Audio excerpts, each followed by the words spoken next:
Hi, I'm Morgan Davis, Associate Editor at NexChange, and I'm here today with Joe Halpern in the Exceed Investments office. How are you doing today? I'm good. How are you? Good, thanks.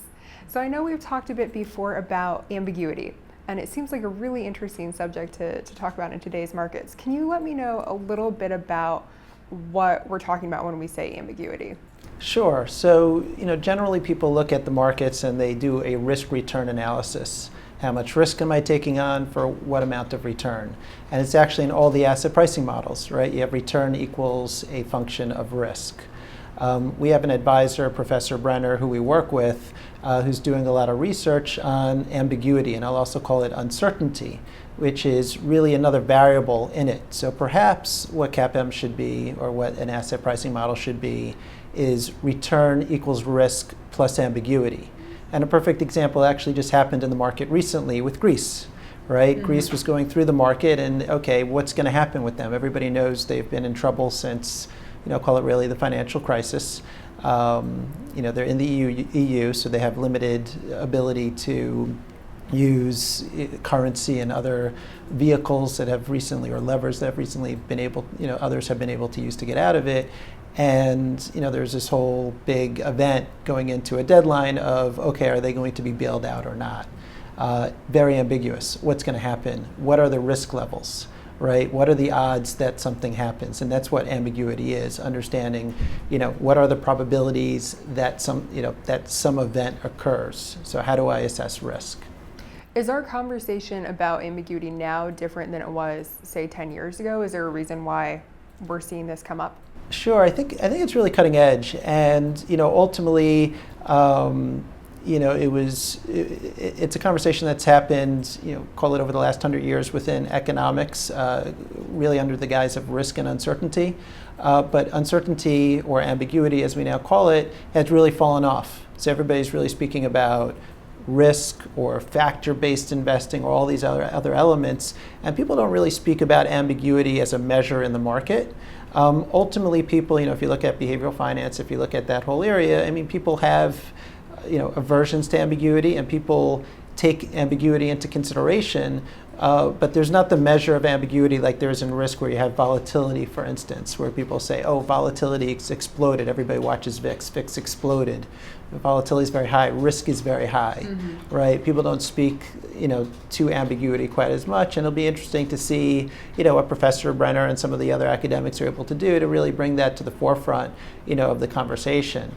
For us at Exceed, ambiguity or uncertainty is a real, I'll call it measurement, or a real issue that people, are nervous about, right? You see it with Greece, right, where you have a disruption in the market, and it's, what's really going to happen? How's this going to occur? Yes, there's risk. Maybe there's increased risk if something happens, and then the ambiguity is around what are the statistics around that? What's the probability that this is going to fall out of bed?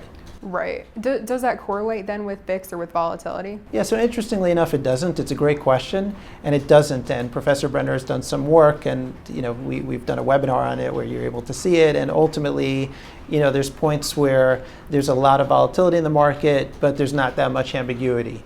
I'd point to times, but I frankly just don't know them. I would guess mm-hmm. that maybe early 2009 or middle of 2009 there was less ambiguity, but a lot of risk. Okay. Right, mm-hmm. And so the correlation levels, if I get it right, are somewhere around 0.2, 0.3, which is very uncorrelated between the two, between ambiguity and volatility. If we're looking to pin down a number to describe ambiguity, like on a scale of 1 to 100, how would you look at ambiguity now compared to 2008, 2009, or compared to the tech bubble? Yeah, it's a really good question. I don't have the measurements, and it's something where Professor Brenner and his team are really working on. They do have the measurements. Sure. What's really interesting is that when you look at going back to return as a function of risk, right? And this is where a lot of academics have received Nobel Prizes, and it works. It makes sense. It's theory. It's never been proven empirically. So the fact that return equals risk has never been proven from markets. Nobody's been able to take raw data and prove that out. What the professor's really working on is saying return equals risk plus ambiguity, and proving it out empirically as well to kind of illustrate it. But that measurement isn't really out right now. In order to assess and say, okay, right now the market is here. I think that's his plans. And ultimately, us at Exceed, what we're trying to do is really limit that ambiguity by giving more definition. So even if there's more ambiguity into the market, you kind of understand, okay, this is, we have defined outcomes. This is as defined as it is. This is kind of the lowest level that you can have, which helps limit that ambiguity around situations. So why don't we have an ambiguity index? Is that something that is in the near future? Hopefully. Yeah, I think it could be very interesting. You have VIX, and Professor Brenner, by the way, had a part in that. And perhaps you have, I don't know what they'd call it, aches, just a guess. Yes. So. Is this something that other asset managers are talking about? Is this something that's really coming up across the board as far as how people are changing their outlooks towards investments? Yeah, it's a good question. We don't see it too much. We don't see much. We speak about it a little bit. We speak about another touch of uncertainty is confidence. Right? Do you have the confidence to stay into position? How do people feel about that?